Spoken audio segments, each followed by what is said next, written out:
Today we are cracking open something absolutely legendary. We're decoding Sun Tzu's ultimate masterpiece, The Art of War. This is a manual written over 2.5 millennia ago. Yet its legacy has literally outlasted entire empires, and it's still being studied in modern boardrooms today. It is hands down the ultimate framework for strategy, conflict, and really human nature. I am so pumped to guide you through this because we aren't just blowing the dust off some ancient history here. We're exploring a blueprint for strategic thinking that leaders all across the globe still rely on. Okay, let's dive into this. Now, instead of dragging you through 13 dense chapters sequentially, we've synthesized this ancient wisdom into 5 core pillars: calculations and true costs, the art of deception, formless like water, mastering the battlefield, and the power of spies. Basically, we're going to trace the entire life cycle of a perfect campaign. So let's kick things off with our first pillar, calculations and true costs, also known as the temple before the battlefield.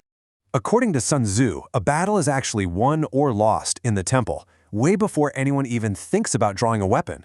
It all comes down to analyzing 5 constant factors, things like moral law and terrain. A leader who thoroughly calculates these conditions, they win. Someone who ignores them, complete failure. It's really all about that baseline preparation. And the reason this intense preparation is absolutely crucial is because of the staggering scale and cost of conflict. Raising an army of 100,000 soldiers is a colossal undertaking. When you factor in the chariots, the provisions, down to the tiny things like glue and paint, the expenditure hits a massive 1,000 ounces of silver per day. Just imagine the sheer, crushing drain that puts on a state's resources. And because of that incredible daily drain on a nation's treasure, Sun Tzu draws a very firm line in the sand. He firmly argues that the ultimate goal of war has to be a swift victory, definitely not a lengthy campaign. As the text explicitly puts it, there is no instance of a country having benefited from prolonged war. Your weapons grow dull, the enthusiasm dies down, and your treasure is just completely wiped out. Time is literally the enemy. And this brilliantly illustrates the dividing line between success and failure. Notice the stark contrast here. The victorious strategist makes all their calculations first. They establish total security against defeat, and they only seek battle after the victory has essentially already been won on paper. But the defeated strategist, they rush in, fight first, and then desperately look for some way to win after the fact. True masters know they have to lock in that security before ever stepping onto the field. Which brings us to pillar number 2, the art of deception, or breaking resistance. So the math is done and the true costs are weighed. Now we shift from the temple into the realm of psychological strategy. Because as Sun Tzu famously asserts, all warfare is fundamentally based on deception. And here is the ultimate paradox of his whole philosophy. You'd think a book called The Art of War would glorify combat, right? But it doesn't. The text actually argues that taking an enemy's country whole and intact is vastly superior to destroying it. In fact, fighting and conquering in all your battles is not supreme excellence. Supreme excellence is breaking the enemy's resistance without fighting a single battle. So how exactly do you pull that off? Well, Sun Tzu provides us with a descending hierarchy of attacks. The absolute highest form of generalship is simply to balk the enemy's plans. If you can't manage that, the next best thing is disrupting their alliances to prevent their forces from joining up. It's only as a third resort that you actually attack their army in the field. And the absolute worst option? Besieging walled cities. The text warns us that building siege equipment wastes months, and an impatient general will just throw his men at the walls like swarming ants, literally slaughtering a third of his own troops while the town remains untaken. To avoid that kind of senseless bloodshed, a skillful leader relies heavily on psychological maneuvers. When you are fully able to attack, you have to seem unable. When you're right next door, make the enemy believe you are miles away. You hold out baits to entice them. You deliberately pretend to be weak just so the enemy commander gets arrogant and sloppy. It's a constant game of manipulating their perception, keeping them so entirely off balance that you effectively control the entire board. All right, let's move into our third pillar, formless like water, the mechanics of tactics. Because let's face it, eventually all that psychological posturing turns into physical execution. And when the actual fighting begins, your forces have to be incredibly fluid. Sun Tzu uses these beautiful, vivid metaphors to explain this. He points out that, sure, there are only 5 musical notes, but their combinations create more melodies than you could ever possibly listen to. There are only 5 primary colors, but they mix to produce endless hues. Same with tastes. Similarly, in battle, there are really only 2 fundamental methods of attack: direct and indirect. But combining those two creates an inexhaustible, endless series of strategic maneuvers. The real secret to unlocking those endless maneuvers is total adaptability. Sun Tzu writes, "Water shapes its course according to the nature of the ground." Think about it. Just as water naturally avoids high places and rushes downwards, a victorious army has to avoid what is strong and relentlessly strike at what is weak. There are no constant, fixed conditions in warfare. Just like water never holds a constant shape, you absolutely have to remain formless. So, the crucial point is really captured in our fourth pillar, mastering the battlefield, adapting to terrain.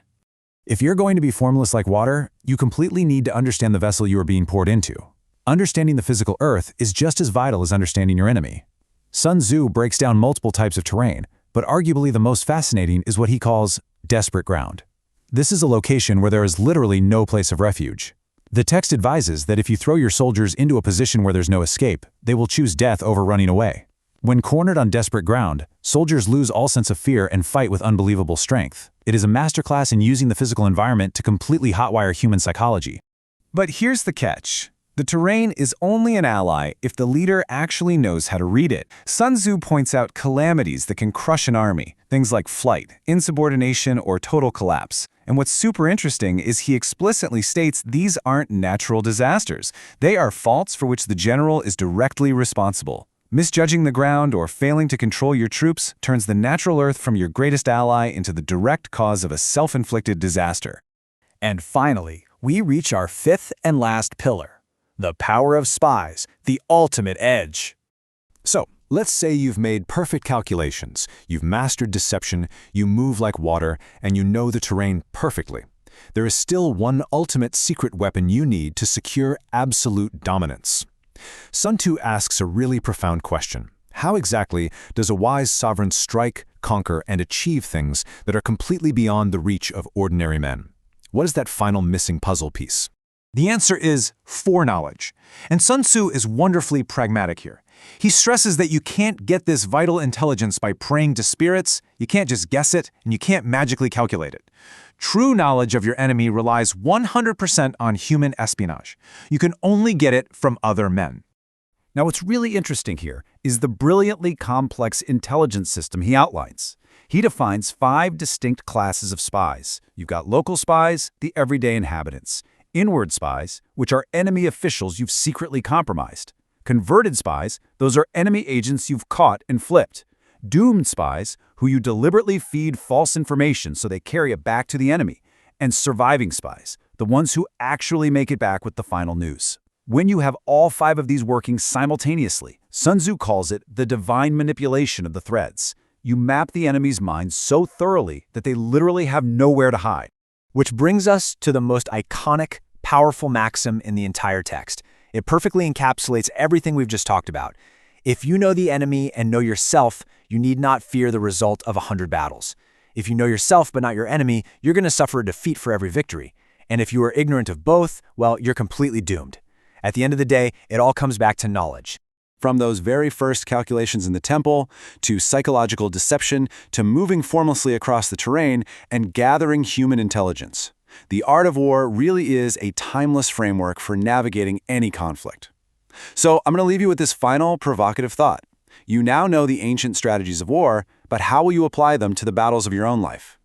Whether you're navigating business, a tough negotiation, or just chasing your personal goals, how can you use preparation, adaptability, and pure knowledge to secure your own victories? Thanks so much for joining me on this explainer, and keep calculating your next move.